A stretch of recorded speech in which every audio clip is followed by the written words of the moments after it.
반갑습니다. 2월 28일 주일 큐티 스케치 시간입니다. 오늘 본문은 마태복음 18장 21절부터 35절까지의 말씀입니다. 오늘 본문은 이렇게 시작합니다. 그때 베드로가 나와 이르되 주여 형제가 내게 죄를 범하면 몇 번이나 용서하여 주리이까?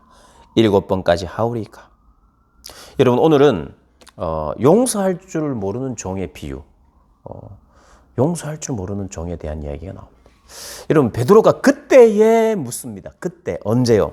주님께서 길 잃은 양을 위하여, 길 잃은 형제를 위하여, 죄에 걸려 넘어 있는 형제를 위하여 권면하고 또 두세 사람이 찾아가고 또 교회에 알리고 그리고 그들이 돌아오지 않으면 이방인과 세리처럼 대하되 그러나 그들을 위하여 두세 사람이 모여서 돌아오기를 위하여 하늘에 땅에서 메고 땅에서 풀면 하늘에서도 메고 하늘에서도 풀어주리라고 말씀하시는 그 마음으로 기도하라. 잃어버린 양을 위하여 기도하라 라고 말씀하시며 두세 사람이 모인 그곳에 내가 너희와 함께 할 것이라고 말씀하시며 용서하기를 원하고 용서받기를 원하는 그 마음으로 너희들이 그렇게 해라.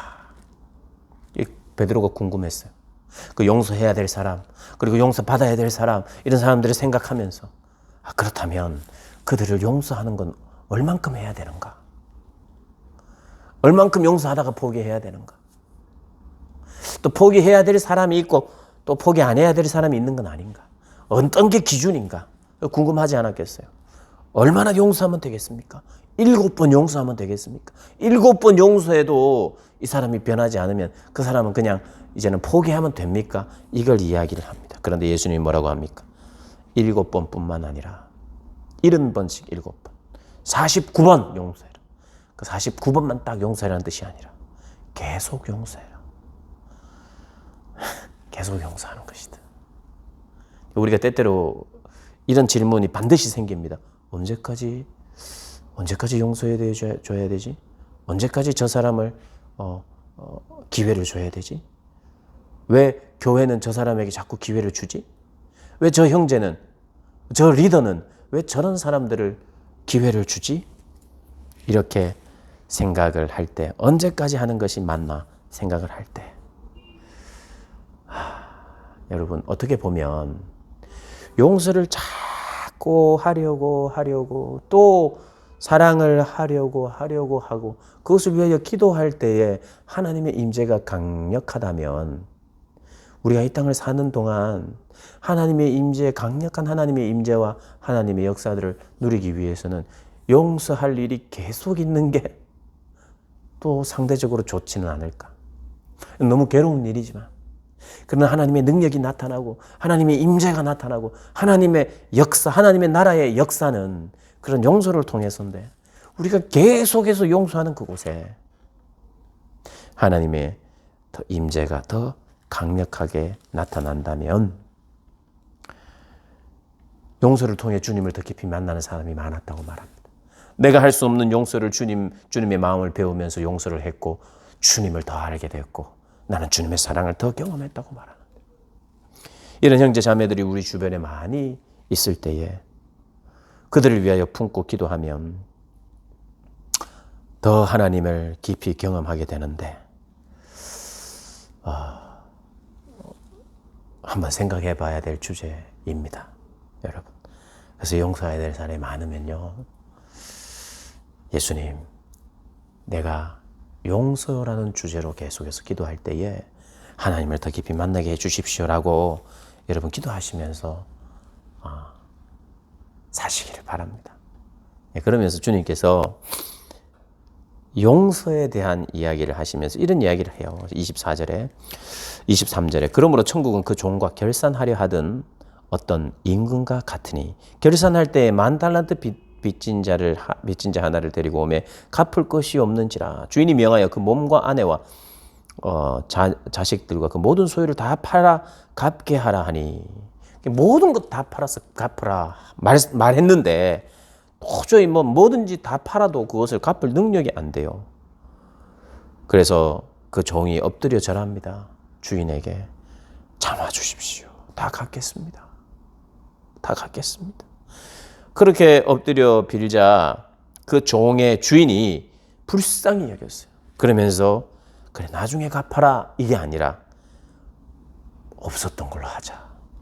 안 갚아도 된다. 그걸 다 탕감해 줬어요. 얼마나 기뻤겠습니까? 나의 바램과 나의 기대는 뭐였느냐 하면 제발 원하오니 내가 조금씩이라도 계속해서 갚을 수 있도록 기회를 주십시오. 언젠가는 갚겠습니다. 근데 그게 불가능하니까 주인이 그냥 탕감해 줬어요. 너무 기뻤겠죠. 그런데 100데나리온은 석 달치예요. 석 달치 월급. 이 정도. 그러니까 뭐 한 500만 원이라고 합시다. 500만 원 더 하겠네요. 지금 뭐 한 200만 원씩 한 6, 700만 원. 근데 이 만 달란트는 몇 억, 200억입니까? 제가 이 환산이 지금 자신이 좀 없는데. 뭐 하여튼 한 2조 되나요? 그렇게 많은 돈을 탕감을 받고서 겨우 이 3개월치 봉급을 나에게 빚진 자에게 600만 원 빚진 자에게 내놔라. 이러면서 그를 잡아가지고 옥에 가두어 버렸다는 거예요. 이런 나쁜 사람이 어디 있어요?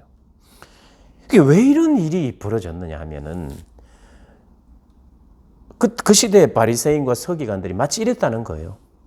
자기도 받은 용서가 있는데 예수님으로 말미암아 하나님으로 말미암아 받은 용서가 크고 놀라운데 그건 당연하고 나는 왜? 나는 유대인, 나는 할례 받은 사람, 나는 선민, 나는 특별하니까 내가 받는 그 은총과 은혜는 당연한 거고 다른 사람은 그런 은혜를 못 받아도 되는 것처럼 혹은 못 받아야 내가 봐봐 나는 특권이고 너는 아니잖아 이런 걸로 살려고 하는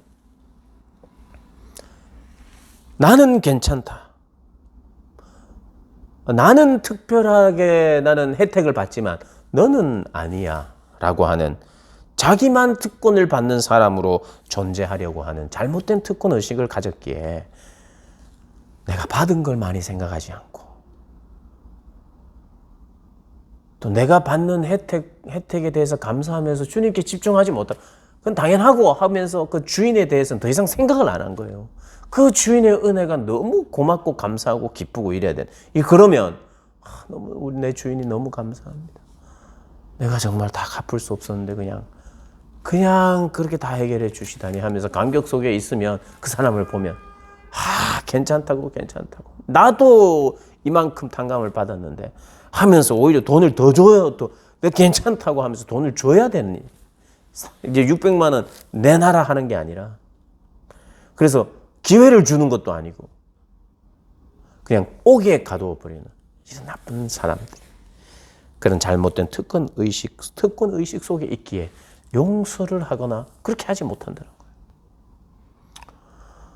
내가 용서를 받았으면 진짜 용서를 받았으면 얼마나 많은 것을 탕감을 받았으면 그 탕감 받은 것이 무엇인지 알면 제대로 알면 그러면서 제대로 알고 하나님께 감사하고 있으면 용서할 수 있다 이거예요.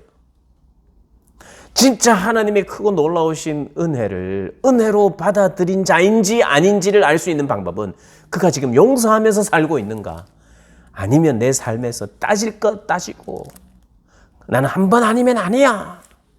너는 끝이야. 내 눈에 눈물이 나오게 했으면 너는 피눈물을 나게 할 거야. 이렇게 믿는 사람인데도 그렇게 살아간다면 하나님의 사랑과 용서를 경험하지 못한 사람입니다. 다른 이유가 아니에요. 하나님의 크신 사랑과 용서를 경험하지 못했기 때문에 그 사람을 용서하지 못하는 것입니다. 그래서 이렇게 이야기합니다. 그래서 이제 그 주인이 그런 일이 있었다는 걸 알게 되고 내가 탕감해준 그놈을 잡아오라. 그러면서 다시 네가 네 빚을 다 갚아야 된다 하고 노했다는 것이. 그러면서 결론적으로 35절 이렇게 말합니다. 너희가 각각 마음으로부터 형제를 용서하지 아니하면 나의 하늘 아버지께서도 너희에게 이와 같이 하시리라.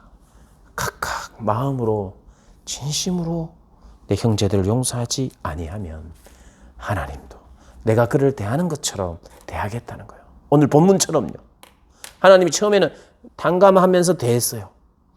그런데 그가 다른 사람들을 탕감하지 않고 용서하지 않는 걸 보고 이리 와, 나도 네가 그 사람들을 대하는 것처럼 내가 너를 대할 거야 라고 말합니다.